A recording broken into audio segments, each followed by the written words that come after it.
This is it. This is the video you have been waiting for. I am going to tell you about layers and about blending modes and how to use them to paint. What's up guys, Lucas here. I'm a concept artist and illustrator working for video games. So I started this demo right here for a question that I received on my DMs on Instagram asking me, Lucas, what is the difference between a normal and a multiply layer? And I thought, if there are artists out there that don't know that difference, you need this video. A little disclaimer is that I'm gonna be doing the demonstration here in Photoshop, but that doesn't mean that you guys cannot do this thing in PROCREATE or in Clip Studio Paint or in any other software that has blending modes for its layers. Okay, so let's get started. Here's the demonstration that I did. I think it is just like a simple egg on top of a ground. Doesn't have much detail, anything like that. I just wanted to focus on the shading.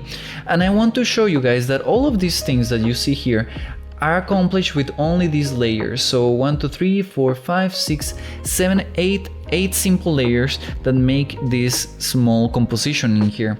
Okay, so let's turn off all of these layers and we're gonna go one by one. I'm gonna tell you what these layers make. The first layer, of course, is the base, and it is the egg. It's just a simple base shape of a single color for you guys to start putting things on top. And you can see that I clipped all the other layers on top of this one. Now, maybe you guys are asking yourselves, what is a clip layer?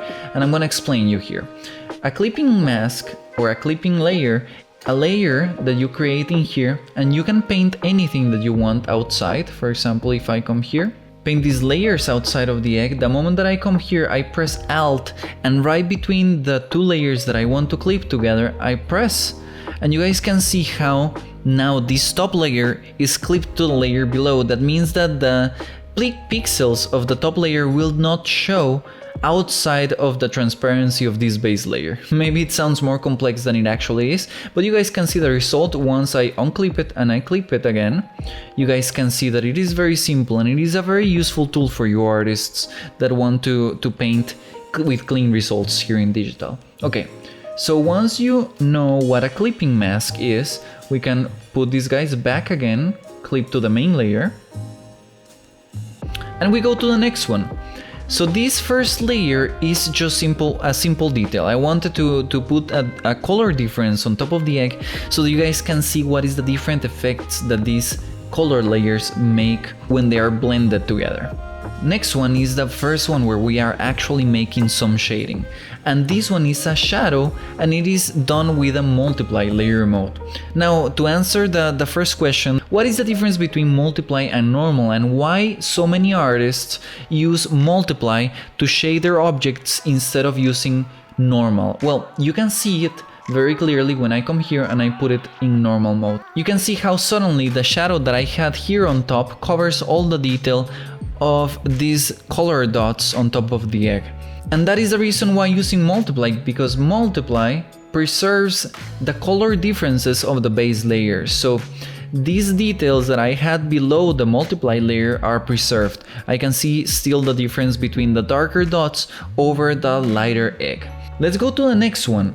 I simply made a mask and then I made a projected shadow. Now, I'm not gonna go into details on how to add colors or why these colors are in the projected shadow. This is not a tutorial about that, but it suffices to say that this shadow right here was painted in normal mode. Now, why in normal mode and not in multiply?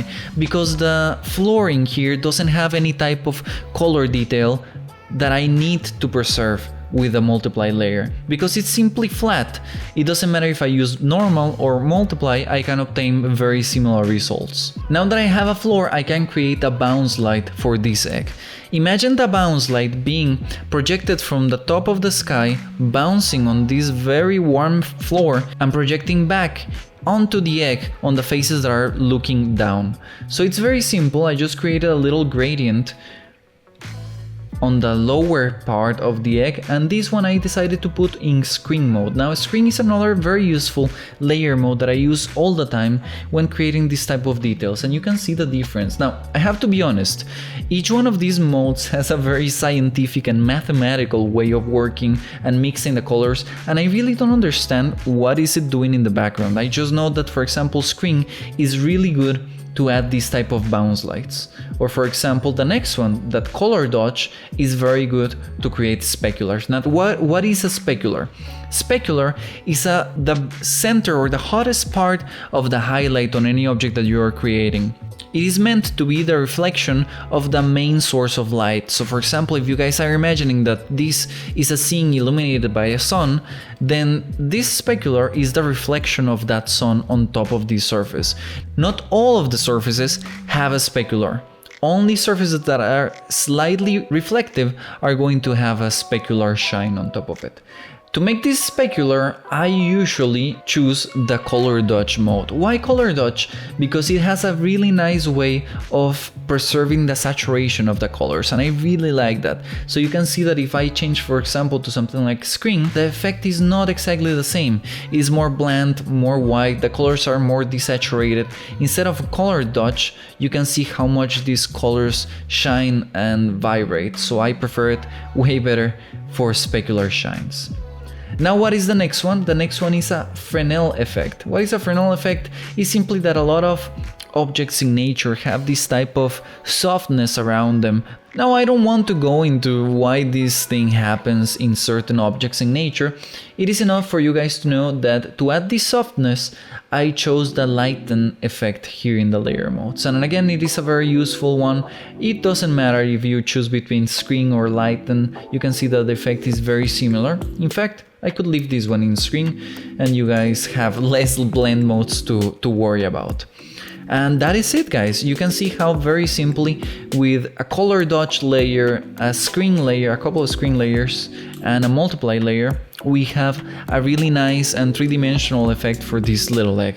So I hope that it was useful, and I hope that this clarifies how blend modes work here in Photoshop or in any other software. If you guys want to check another types of workflows on how I paint here in Photoshop, you can check the video up here where I go into some details about different workflows that I use when I paint digitally. Other than that, guys, thank you very much for watching this video till the end. Leave me a like if it was useful, and of course, subscribe for more content like this. I'll see you guys on the next video.